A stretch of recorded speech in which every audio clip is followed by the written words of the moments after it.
I never expected my career at Meridian Partners would culminate in being locked out of my office at 8:30 on a Monday morning. My belongings packed in a cardboard box by strangers. But as Director Alexandra Reynolds stood in the doorway, her practiced sympathy not quite reaching her eyes, I realized this wasn't just a routine corporate restructuring. This was calculated elimination. My name is Mira Kapoor, and this is how I transformed a devastating career setback into the most strategic business victory of my life. That crisp autumn morning had started like any other. I arrived at Meridian's gleaming headquarters at 7:15, as I had for the past 7 years. I greeted Hector at the security desk, picked up my usual latte from the lobby cafe, and headed to the 32nd floor where I served as Director of Acquisitions. The first sign something was amiss came when my keycard failed to unlock my office door. Before I could try again, Alexandra appeared at my elbow. "Mira, I was hoping to catch you," she said softly, glancing at the junior HR representative hovering nervously behind her. "Let's talk in the conference room." The conference room, not her office. Never a good sign in corporate politics. "What's going on, Alex?" I asked, attempting to keep my voice level as we entered the empty glass-walled room. 7 years of friendship, or what passed for friendship in investment banking, should have warranted some transparency. "I'm sorry to inform you that your position has been eliminated, effective immediately," she recited, sliding a manila folder across the table. "The board has decided to restructure the acquisitions team.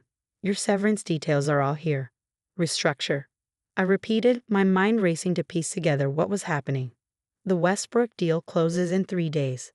I've been working on it for 14 months. Alexandra smiled thinly. "The board feels that fresh leadership would benefit the final negotiations. Daniel Cooper will be taking over as Director of Acquisitions and handling the Westbrook closing." Daniel Cooper, of course. Alexandra's former Harvard classmate who joined Meridian just 11 months ago. The pieces clicked into place with sickening clarity. "This is about Westbrook's pharmaceutical division, isn't it?" I said, the realization dawning. "You're cutting me out because I know the true valuation." Alexandra's smile disappeared. "This is a standard corporate restructuring, Mira. Nothing personal.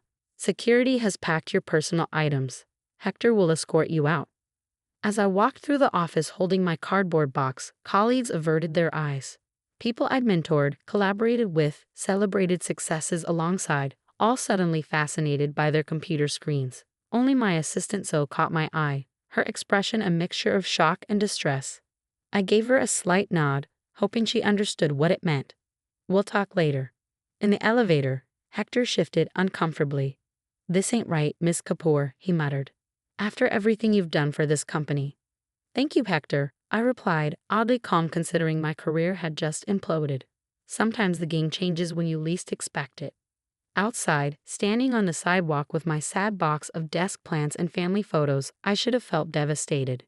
Instead, a strange clarity washed over me. This wasn't just office politics. This was about the Westbrook Pharmaceuticals acquisition, the $2.7 billion deal that would be the crown jewel of Meridian's portfolio, and more importantly, the deal where I discovered something no one else knew.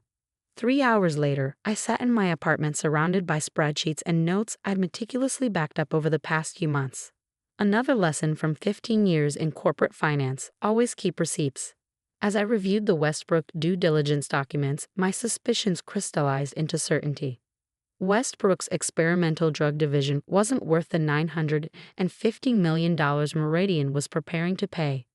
Based on my research, including confidential FDA filing timelines I'd uncovered, it was worth closer to $1.8 billion. Nearly double. Someone was orchestrating a deliberate undervaluation. And now that I'd been removed from the equation, there was nothing stopping them from acquiring Westbrook's most valuable asset at a fraction of its worth. My phone buzzed with a text from Zoe. "They're announcing your departure as pursuing other opportunities. Cooper already moved into your office. Emergency board meeting tomorrow morning about Westbrook." They were moving fast, which meant I needed to move faster. I reached for my phone again, scrolling to a contact I hadn't used in almost 2 years. Eliza Westbrook, CFO of Westbrook Pharmaceuticals and granddaughter of the founder. We developed a rapport during initial negotiations, bonding over being women in male-dominated industries. Before I could reconsider, I pressed call. Mira Kapoor, her crisp voice answered. Interesting timing. I just heard you're no longer with Meridian. News travels fast, I replied. Eliza, we need to talk. Not about the acquisition directly, but about some irregularities I've discovered. Are you free for dinner tonight? A pause. The River Cafe, 8 p.m.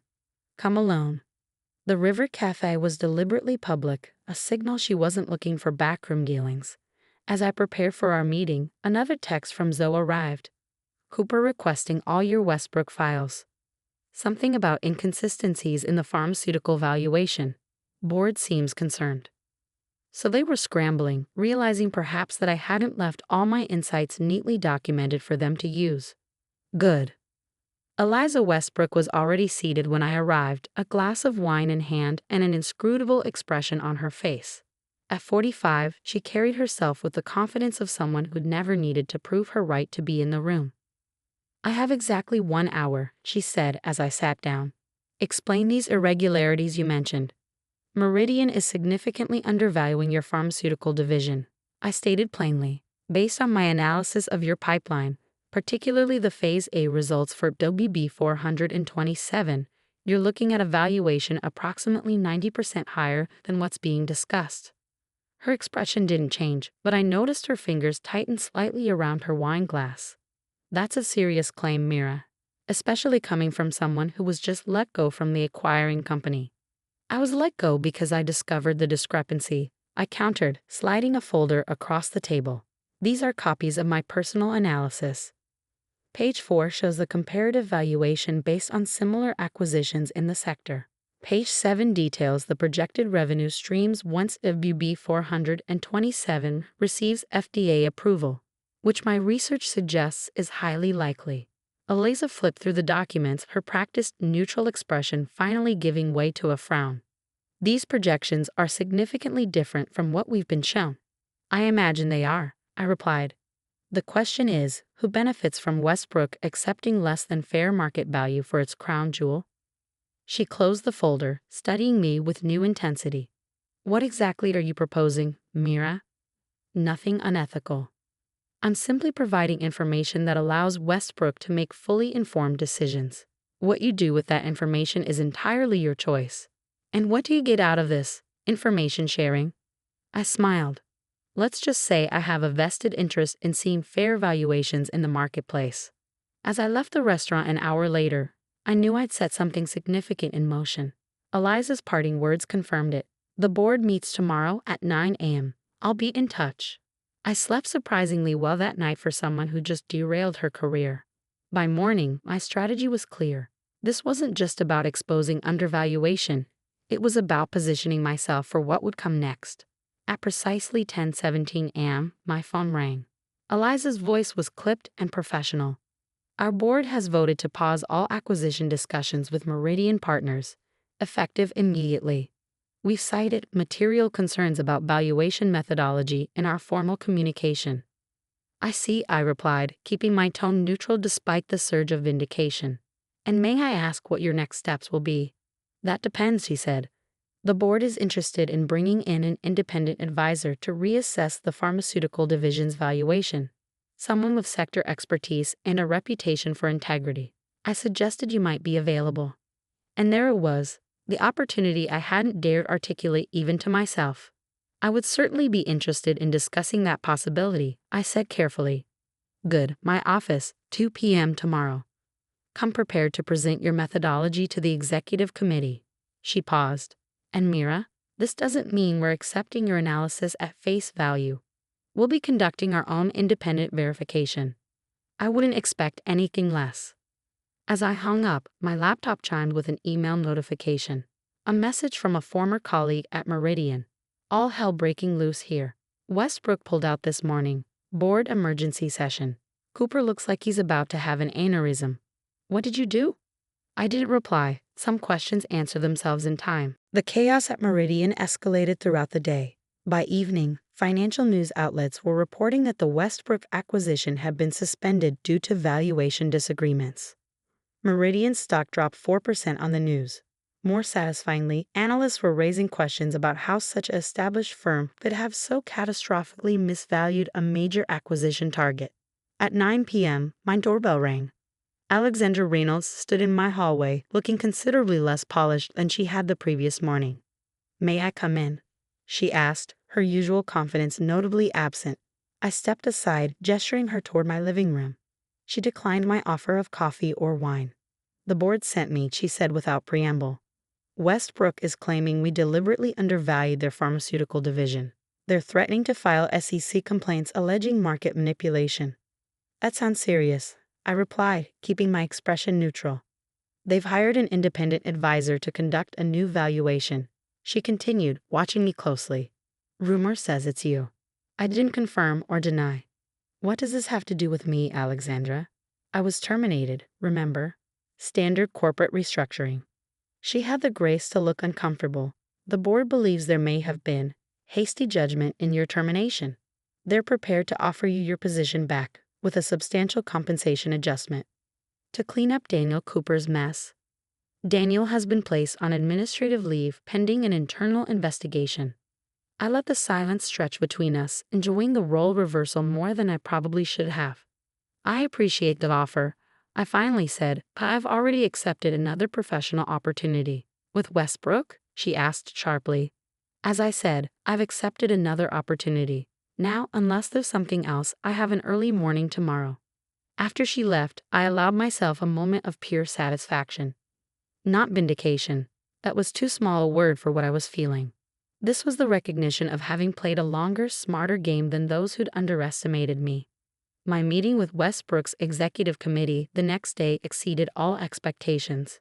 My detailed presentation on the pharmaceutical division's valuation, particularly around their groundbreaking immunotherapy pipeline, was met with engaged questions and thoughtful discussion. By the end, I've been offered not just the independent advisor role but a 6-month contract as special advisor on corporate strategy, a position created specifically for me. 3 months later, Westbrook announced it was pursuing strategic alternatives for its pharmaceutical division. My valuation, $1.79 billion, was cited in their official materials. Major pharmaceutical companies launched a bidding war that eventually reached $2.1 billion. Meridian Partners wasn't among the bidders. Their reputation had taken a significant hit from the failed acquisition attempt, with several key clients quietly moving their business elsewhere. Daniel Cooper had resigned to pursue other opportunities. Alexandra Reynolds had been reassigned to a smaller division. As for me, when my contract with Westbrook concluded, I had multiple offers to consider, including one to lead my own acquisition advisory firm backed by a consortium of investors impressed by my work. I named it Kapoor Partners with a simple mission statement: integrity in valuation, transparency in transaction. Our first client, a pharmaceutical company looking to ensure fair market value in their upcoming acquisitions. Sometimes I think about that Monday morning when I stood on the sidewalk with my cardboard box, seemingly defeated.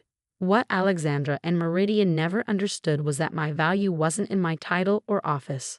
It was in my knowledge, my integrity, and my willingness to stand by my analysis even when it was inconvenient. In business, as in life, your reputation is built on substance, not appearances. Meridian sought quick profits through undervaluation. I saw accuracy and fair dealing. In the end, the market rewards the latter far more handsomely than the former. When young professionals ask me about the secret to my success, I tell them the truth. Your greatest professional triumph may arrive disguised as your worst career disaster. The key is recognizing the opportunity hidden within the crisis and having the courage to pursue it when others expect you to retreat. That, and always keep backup copies of your work.